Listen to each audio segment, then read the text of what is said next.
আসসালামু আলাইকুম রহমতুল্লাহ বারাকাত। আলহামদুলিল্লাহ ওয়াহদা আসসালাতু ওয়াসসালামু আলা রাসূলিল্লাহ। সম্মানিত এলাকাবাসী, দেশবাসী, আশা করি আপনারা সকলে ভালো আছেন। আমি কিছু কথা বলবো সমাজ সংস্কার, সমাজের অসঙ্গতি এবং সমাজের অসঙ্গতি দূরীকরণে বিনির্মাণে আলেমদের কি ভূমিকা থাকতে পারে। আমরা সবাই নিজেদেরকে ভদ্রলোক, ভালো লোক, সমাজপতি, সমাজের জ্ঞানী গুণী হিসেবে সবাই নিজেদেরকে দাবি করে। চায়ের দোকানে বসেন, কথা বলতে গেলে এক একজন এক এক রকম কথা বলে। সবার ভিন্ন ভিন্ন ভূমিকা থাকে। আমাদের দেশে এক একটি চায়ের দোকান, এক একটি সংসদ ভবন। সবাই সবার যোগ্যতা, সবাই সবার আত্মগরিমা, বংশমর্যাদার গরিমা সবাই উপস্থাপন করেন, বড় বড় কথা বলেন। দুর্ভাগ্যজনক হলো সত্য, আমাদের দেশের মানুষ সবাই নিজেদেরকে অনেক বড় জ্ঞানী, গুণী, সম্মানিত বলে দাবি করে, কিন্তু আসলে কি আমাদের দেশের মানুষ সম্মানিত নাকি অসম্মানিত? আমাদের সমাজে অনেক অসঙ্গতি আছে। একটি রাস্তা যদি সরকার করে দেয়, ও রাস্তাটারে সাইড দিয়ে কাটতে কাটতে রাস্তাকে একবারে জমিনের সাথে মিশিয়ে ফেলে। এখান দিয়ে যে গাড়িটা যেতে পারবে না, ওই গাড়িটা এখান দিয়ে ঢুকাইয়ে দেয়, দিয়ে রাস্তাটারে নষ্ট করে দেয়। ট্র্যাক্টর ঢুকাই দেয়, দিয়ে রাস্তাটারে নষ্ট করে দেয়। সমাজের অনেক অসঙ্গতি। একজনে বাড়ি করছে একটু রাস্তা থেকে দূরে, ওই ব্যক্তি দেখা গেছে যে বাড়ির রাস্তা পথ বাইর করার জন্য কেউ তাকে জায়গা দেয় না। যদি তাকে একটু জায়গা দেও যে তোমরা এই বাড়ি থেকে বের হবে, তোমাদের জন্য এই রাস্তাটা বরাদ্দ, তারা এই রাস্তাটাকে যদি বেঁধে নেয়, তারপরে প্রতি বছর বছর ওই রাস্তাটা কেটে আবার জমিনের সাথে মিশাই ফেলায়, আবার ওই রাস্তা বাঁধতে হয়, আবার ওই রাস্তাকে কাটে। সমাজে অনেক অসঙ্গতি আছে। কতগুলা বলবো? আমি আজকে বলবো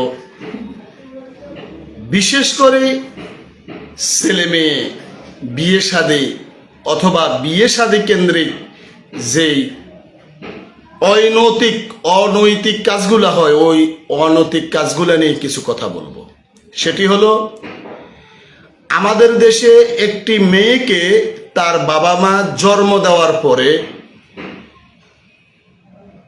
তাকে বড় করা, লেখাপড়া শেখানো, তাকে আদ্য ফ্ল্যাশ, তাকে এই শিষ্টাচার শিক্ষা দিতে তাদের যে কষ্ট হয়, তারা যে কষ্ট করে, এই বাবা কর্ম করে, মা কষ্ট করে এই সন্তানকে বড় করতে যত কষ্ট হয়, তার চেয়ে বেশি কষ্ট হয় একটা মেয়েকে বিয়ে দেওয়ার পরে।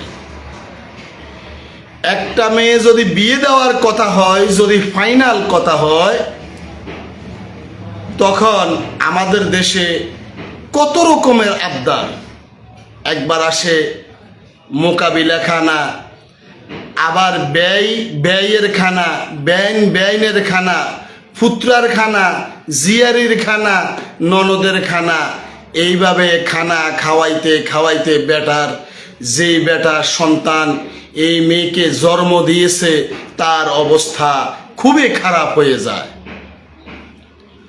পরবর্তীতে যখন মেয়েটার বিয়ে হয়ে যায়, বিয়ে হয়ে গেলে ওই মেয়ের শাশুড়ির আবদার মিটাতে হয়, শ্বশুরের আবদার মিটাতে হয়, দেবরের আবদার মিটাতে হয়, ভাইয়ের আবদার মিটাতে হয়, ননদদের আবদার মিটাতে হয়। তারপরে বলে তোর বাপের বাড়ি থেকে এইটা নিয়ে আয়, কাঁঠাল নিয়ে আয়, আম নিয়ে আয়, ওই চিঁড়ামুড়ি নিয়ে আয়, হাঁড়ি পাতিল নিয়ে আয়। ছেলে বিদেশ যাবে, ছেলের জন্য টাকা নিয়ে আয়। স্বর্ণ দেয় নাই, চেইন দেয় নাই। যেখানে মেয়েকে ছেলে দিবে, মেয়ের বাবা মাকে ছেলে দিবে, সেইখানে মেয়ের বাবা মার কাছে এবং মেয়ের বাবা মার কাছে আবদার করে ছেলেকে চেইন দেওয়ার জন্য, আংটি দেওয়ার জন্য, এইটা দেয় নাই কেন, ওটা দেয় নাই কেন। আর যদি ওই মেয়ের ননদেরা থাকে, ননদে করে শাড়ি দেয় নাই, লুঙ্গি দেয় নাই, হাতে টাকা দেয় নাই, এমনভাবে আবদার করে তারা, মনে হয় যে তারা এই মেয়েকে লালন পালন করতে তারা লক্ষ লক্ষ টাকা ব্যয় করেছে, ওই টাকা থেকে তারা কিছু হক কামনা করতেছে। আমাদের দেশে মেয়েকে যখন বিয়ে দেয় আর ছেলেরা যখন, ছেলের বাবারা একটা ছেলেকে যখন বিয়ে করায়, মনে হয় যে সে অনেক কিছুই করে ফেলাইছে।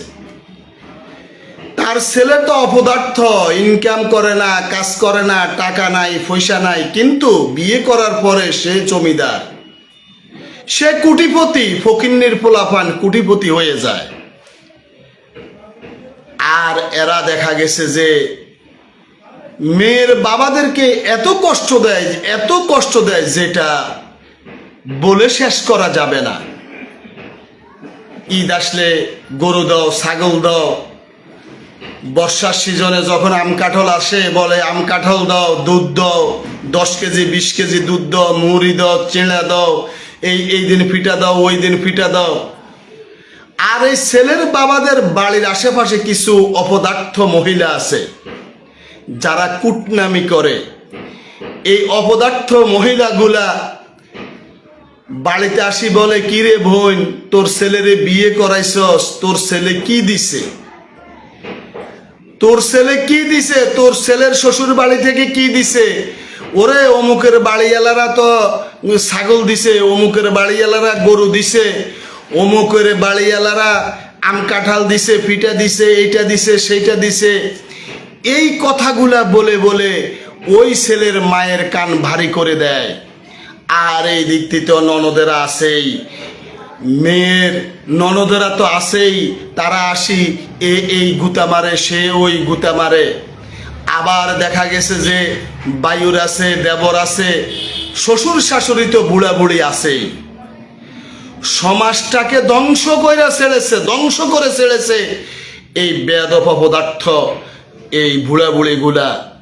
তারা দেখা গেছে যে ছেলের বিয়ে করায়, ছেলের বন্ধু বান্ধব, বাপের আত্মীয় স্বজন, মায়ের আত্মীয় স্বজন, ভাইয়ের আত্মীয় স্বজন, এইটা সেইটা, পাড়া প্রতিবেশী, এদেরকে নিয়ে মেয়ের বাড়িতে কবজি ডুবিয়ে খায়। 40, 50, 100, 150, 200 লোক নিয়ে যায়, কিন্তু মেয়ের বাপেদেরকে বলে যে আপনারা 20 জন আসবেন, 30 জন আসবেন, আপনারা বেশি আসতে পারবেন না। ইসলাম বলে অলিমা করব ছেলে, অলিমা করব ছেলে। আর এখন অলিমা করে মেয়েরা, মেয়ের বাবারা। ইসলাম বলে মোহরের টাকা দিয়ে দাও, কিন্তু আমাদের দেশে মোহর যতই ধরে বাকিতে লিখে রাখেন, মোহর বাকিতে লিখে রাখে। আর মেয়ের বাপেকে বলে আমাদেরকে এটা দেন, সেটা দেন, ফ্রিজ দেন, হুন্ডা দেন, সাইকেল দেন, বিদেশ জামো টাকা দেন, মেয়ের জন্য স্বর্ণ গয়না দেন, জামাইকে আংটি দেন, চেইন দেন। এটা তো আছেই। ননদের কাপড় দেন, ব্লাউজ দেন, ননদের হাতে কিছু টাকা গুছে দেন, ওই ব্যাঙের জন্য কাপড় দেন, ব্যয়ের জন্য লুঙ্গি দেন। দিতে দিতে মেয়ের বাবার অবস্থা খুবই খারাপ হয়ে যায়। কিন্তু আমাদের দেশে যারা এটা নিয়ে কথা বলবে, যারা সচেতন, আমাদের দেশের যেই সব আলেম ওলামারা, আমাদের এই দেশে অনেক ওয়াজ মাহফিল হয়। প্রতি জুমার দিনে লক্ষ লক্ষ মসজিদে জুমার খুতবা দেওয়া হয়। প্রায় 5 লক্ষ মসজিদ আছে, এই 5 লক্ষ মসজিদে জুমার খুতবা দেওয়া হয়। তারা দুনিয়ার সকল আলোচনা করে, তার মাদ্রাসার আলোচনা করে, মসজিদের আলোচনা করে, বাবার আলোচনা করে, মায়ের আলোচনা করে, তারা ক্ষমতা দখলের আলোচনা করে, দলের আলোচনা করে, অমুক দলকে নামানোর আলোচনা করে, অমুক দলকে উঠানোর আলোচনা করে। কিন্তু আমার সমাজ ধ্বংস হয়ে যাচ্ছে, সমাজের মানুষ অন্ধকারে ডুবে যাচ্ছে। এটা নিয়ে এই দেশে আলেম ওলামারা মসজিদে কোনো কথা বলে না, খুতবায় কথা বলে না। তারা যদি খুতবায় কথা বলতো, তারা যদি মসজিদের মিম্বার থেকে জোরালো কণ্ঠে বলতো যে মেয়ের বাড়িতে গিয়ে খানা খাওয়া হারাম, এটা যৌতুক, মেয়ের বাড়ি থেকে এটা দাও সেটা দাও, এগুলা ছাওয়া আম কাঁঠাল আপনি এই হাঁড়ি পাতিল যাই বলেন, মেয়ের বাড়ি থেকে এগুলা চেয়ে নেওয়া, এগুলা যৌতুক, এগুলা হারাম। কিন্তু এই দেশের মসজিদের মিম্বারগুলা থেকে এটার স্বচ্ছ কোনো আওয়াজ আসে না। ইমাম সাহেবেরা, আলেম ওলামারা তারা জোরালো কণ্ঠে এই কথাগুলা বলে না যে এই জিনিসগুলা হারাম। একটা মেয়ে জন্ম দেওয়ার পরে তাকে চিকিৎসা, শিক্ষা ও খানা সব কিছু মিলিয়ে বাবা এত কষ্ট করে তাকে বড় করে, তাকে এত কষ্ট করে লালন পালন করে, তাকে এত কষ্ট করে লালন পালন করার পরে তাকে বিয়ে দিতে হয়। আর বিয়ে দেওয়ার পরে তার আরো কষ্ট শুরু হয়। এই মেয়ে যতদিন বেঁচে থাকে, এই বাবা মা যতদিন বেঁচে থাকে, এই অপদার্থ এই শ্বশুর আলাদেরকে দিতেই হয়। তারা এমনভাবে মেয়ের বাবার কাছে আবদার করে, চেয়ে নেয়, এইটা দেন সেইটা দেন। আর কিছু বেয়াদব ননদ যদি থাকে, অপদার্থ অসভ্য কিছু ননদ যদি থাকে, তাহলে তো কষ্টের আর কোনো শেষ থাকে না। যেখানে ছেলে বউকে দেখাশোনা করবে, ছেলে তার স্ত্রীকে ভরণ পোষণ দিবে, তাকে ওষুধ খাওয়াবে, তার চিকিৎসা করবে, সেখানে বিয়ে দেওয়ার পরেও মেয়ের বাবা মা ওই মেয়ের চিকিৎসা করতে হয়, তাকে দেখাশোনা করতে হয়, সে কি খায় না খায় এগুলা দেখতে হয়। কিন্তু কর্ম করে কোথায়? ছেলের বাবার বাড়িতে। ছেলের মায়ের সেবা করে, ছেলের বাবার সেবা করে, আর এদেরকে দেখাশোনা করতে হয়, এদেরকে খাওয়াইতে হয়, এদেরকে এই মেয়েকে দেখাশোনা করতে হয় মেয়ের বাবারা। কেন এই অসঙ্গতি?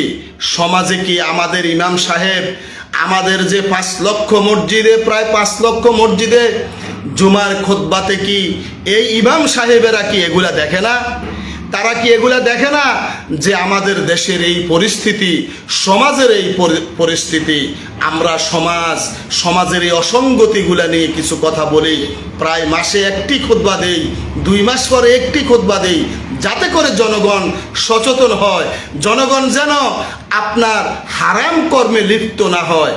আমাদের দেশে এই আলেমগুলা মসজিদে যখন জুমার খুতবা দেয়, তারা দুনিয়ার সকল আলোচনা করে, সকল কিছু তারা বলে, কিন্তু একটা মসজিদে ইমাম সাহেবেরা এই সমাজবাসী ঠিক হবে, তাদের চরিত্র সংশোধন হবে, তারা হারাম কর্ম থেকে দূরে থাকবে, তারা হারাম খাবে না, তারা মিথ্যা কথা বলবে না, গীবত করবে না, জিনা করবে না, আপনার শ্বশুর বাড়ি থেকে ছেলেরা যৌতুক নেবে না, আপনার যৌতুকের খানা খাবে না, এগুলা নিয়ে ইমাম সাহেবরা কথা বলে না। তারা কথা বলে আমার দল ক্ষমতায় পাঠান, আমি যদি ক্ষমতায় যাই আইন করে ফিরি সব শেষ করে ফেলাবো। আগে দাওয়াতের কোনো কথা নাই, দাওয়াত দেওয়ার কোনো কথা নাই। আমার কথা হলো আমাকে ক্ষমতা দেন, আমি ক্ষমতায় আগে যাই, তারপরে আমি আইন করব, আইন করে ফিডি সব ঠিক করব। এইটা কি সিস্টেম? আপনারা মসজিদের মিম্বারে অনেক ইমাম সাহেব জুমার দিন সারা সপ্তাহ এদিক সেদিক ঘুরে টোটো করে, চায়ের দোকানে বসে বসে জর্দা দিয়া ফান্সি পায়। যে জর্দা খাওয়া হারাম, এই খতিবগুলা ইমামগুলা চায়ের দোকানে বসে বসে জর্দা দিয়া ফান্সি পায়। তারপরে কার কিভাবে গীবত করতে হবে, মিথ্যা অপবাদ দিতে হবে, এই ইমাম সাহেবেরা এগুলা ঠিকই করে। কিন্তু এখানে গিয়ে আপনার এই একটি জুমা 1 সপ্তাহ পরে মসজিদের মিম্বারে দাঁড়িয়ে কিভাবে খুতবাটা দিবে, কি বলবে, কোন বিষয় নিবে, এইটা তাদের জানা থাকে না। তারা জুমার দিন সকালে তাড়াহুড়া করে, সকালে না, সারাদিন ঘুরে 12টা 12:30 বাজলে তখন তারা তাড়াহুড়া শুরু করে দেয়। আর তাড়াহুড়া করে মসজিদে গিয়ে ওই সোনাবানের হুতির মতো ওই জানি কে লিখে দিছে ওইটা দেখি দেখি বাস সে খুতবা দেয় এবং আমার সমাজে কি হইছে, আমার এলাকায় কি হইছে, আমার দেশে কি হইছে, কোন জায়গায় একটা মেয়ে স্বামীর নির্যাতনে আত্মহত্যা করেছে, কোন জায়গায় একটা মেয়ে আপনার শাশুড়ির নির্যাতনে আত্মহত্যা করেছে, কোন জায়গায় মেয়ের নির্যাতনে স্বামী আত্মহত্যা করেছে, এগুলা নিয়ে কোনো কথা নাই। আপনার প্রত্যেকটি বছর আসলেই এই দেশে শ্বশুর বাড়ি থেকে, মেয়ের বাপের বাড়ি থেকে, ছেলের বাবার বাড়িতে ছাগল দিতে হয়, গরু দিতে হয়, মোষ দিতে হয়, অনেক কিছু দিতে হয়। বছরে বছরে ফল দাও, এইটা দাও, সেটা দাও, অনেক কিছু দিতে হয়। এই আমাদের দেশের অপদার্থ মসজিদের ইমামগুলা, হুজুরগুলা, তারা কি এটা জানে না? তারা কি এটা দেখে না যে এগুলা হারাম, এই কাজগুলা করা যাবে না, এগুলা দেওয়া যাবে না?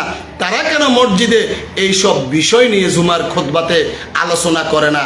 তারা কি বুঝে, কি বুঝায়, এটা আমার বুঝে আসে না। আমি আবারও বলি, আমাদের দেশে আলেমদের অনেক বড় ভূমিকা রাখা প্রয়োজন। আমাদের সমাজ, আমাদের পারিবারিক জীবন, আমাদের সমাজ জীবন, আমাদের সমাজকে পরিবর্তন করা দরকার। আমাদের এই সমাজকে পরিবর্তন করার জন্য আলেম ওলামারাই এগিয়ে আসতে হবে। কোনো বাংলা শিক্ষিত লোক আসবে না, কোনো সাধারণ মানুষ আসবে না, কারণ যারা জাহেল মূর্খ তারা এগুলা নিয়ে চিন্তা করে না।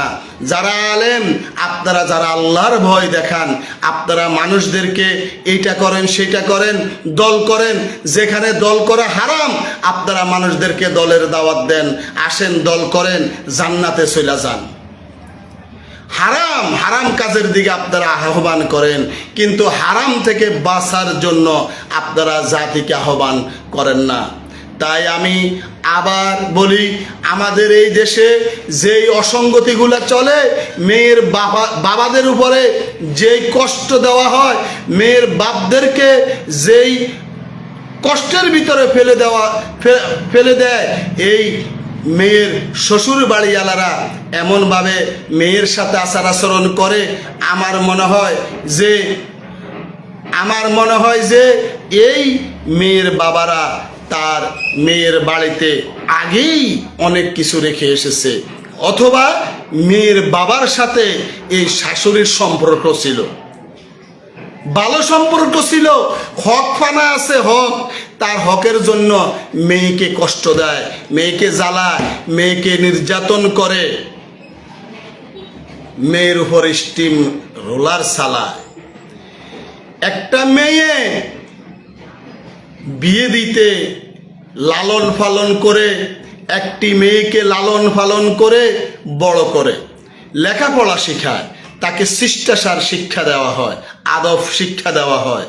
আর এই মেয়েটাকে শক্তিশালী একটা মেয়েকে একটা ছেলের হাতে উঠিয়ে দেয়, একটা ছেলের হাতে উঠিয়ে দেয়। আর এই ছেলে এই মেয়ের সকল সুবিধা গ্রহণ করবে, এই মেয়ে এই ছেলের সংসার দেখাশোনা করবে, এই মেয়ে তার বাবা মার খেদমত করবে, এই মেয়ে এই ছেলের সন্তানকে পেটে ধরবে, তাকে লালন পালন করবে। এত কিছুর পরেও তাদের পেট ভরে না। তাদের পেট ভরে কি? তোমাকে যেহেতু বিয়ে করেছি, তোমার বাবার বাড়ি থেকে এইটা আনো, সেইটা আনো, এই করো, সেই করো, অনেকগুলা বিষয়ে মেয়েকে চাপ দিতে থাকে। তাই আমি অনেক কথা বলেছি, অথবা হয়তোবা কথাগুলা সুন্দর হয়নি, সুন্দর করে বলতে পারিনি। সম্মানিত দেশের ওলামায়ে কেরাম, যারা আমার এই আলোচনা শুনবেন, আপনাদের প্রতি উদাত্ত আহ্বান থাকবে, আপনারা দয়া করে জুমার খুতবাতে প্রতি 2-1 মাস অন্তর অন্তর আলোচনা করবেন, যাতে করে আমাদের দেশে যৌতুক প্রথা একেবারে নির্মূল হয়ে যায়, যাতে করে স্বামী তার স্ত্রীকে মোহর আদায় করে দেয়, যাতে করে আমাদের দেশে মেয়ের বাড়ি থেকে কিছু পাওয়ার আশা কেউ না করে। আমাদের দেশে যেন মেয়ের বাড়ি থেকে পাওয়ার জন্য মেয়েকে নির্যাতন না করে। আমাদের দেশে মেয়েদেরকে যেন শ্বশুর বাড়িতে নির্যাতন না করে, যে তোর বাপের বাড়ি থেকে এইটা আনলি না কেন, সেইটা আনলি না কেন, খাট আনলি না কেন, হুন্ডা আনলি না কেন, ল্যাপতোষক আনলি না কেন, হাড়ি পাতিল আনলি না কেন, স্বর্ণ গয়না টাকা পয়সা, এগুলা স্বর্ণ গয়না টাকা পয়সা জন্য যেন নির্যাতন না করে। সম্মানিত দেশবাসী, আশা করি আপনারা কথাগুলা বুঝছেন, বুঝতে পারছেন। তাই আলেমদের প্রতি আবারও বলি, আলেমদের প্রতি আমার উদাত্ত আহ্বান, আল্লাহকে ভয় করুন, সমাজ সংশোধনের জন্য কাজ করুন, নিজেদের পেট সংশোধন করার কাজ করবেন না। আরেকজনকে ক্ষমতা উঠাবেন, আরেকজনকে ক্ষমতা নামাবেন, এটা সমাজ সংস্কারের কাজ নয়। সমাজ সংস্কারের কাজ হলো আমার ইমান আকীদা ঠিক করব, নৈতিকতা আদর্শ এগুলা আমরা একজনকে শিক্ষা দিব, বলবো, এটাই সমাজ সংস্কারের কাজ। সকল ধরনের হারাম থেকে যেন আমরা বেঁচে থাকতে পারি, কুফরি থেকে যেন আমরা বেঁচে থাকতে পারি, বিদাত থেকে যেন আমরা বেঁচে থাকতে পারি, আমরা যেন সকল ধরনের খারাপ কাজ থেকে মুক্ত হয়ে ভালো কাজ করতে পারে, সেই উদ্দেশ্যে আপনারা কাজ করুন। আশা করি আমার এই আলোচনা আপনারা শুনেছেন, বুঝতে পেরেছেন। আমার জন্য দোয়া করবেন এবং সমাজে যেসব বাবা মারা কষ্টে আছে মেয়েকে নিয়ে, ওইসব বাবা মায়ের পাশে দাঁড়ান। সমাজের অত্যাচারিত শ্বশুর শাশুড়িদেরকে বুঝান, তাদেরকে প্রয়োজনে আইনের আওতায় নিয়ে আসার, কিভাবে নিয়ে আসা যায় সেই ব্যবস্থা করুন। ওইসব ছেলেদেরকে ফাঁকড়াও করুন যারা স্ত্রীর বাপের বাড়ি থেকে এইটা সেইটা পাওয়ার আশা করে, স্ত্রীকে নির্যাতন করে, এটা আপনারা বুঝান। আল্লাহ আমাদের সকলকে সঠিকভাবে চলার তৌফিক দান করুন, আমিন। আসসালামু আলাইকুম রহমতুল্লাহি ওয়া বারাকাতুহু।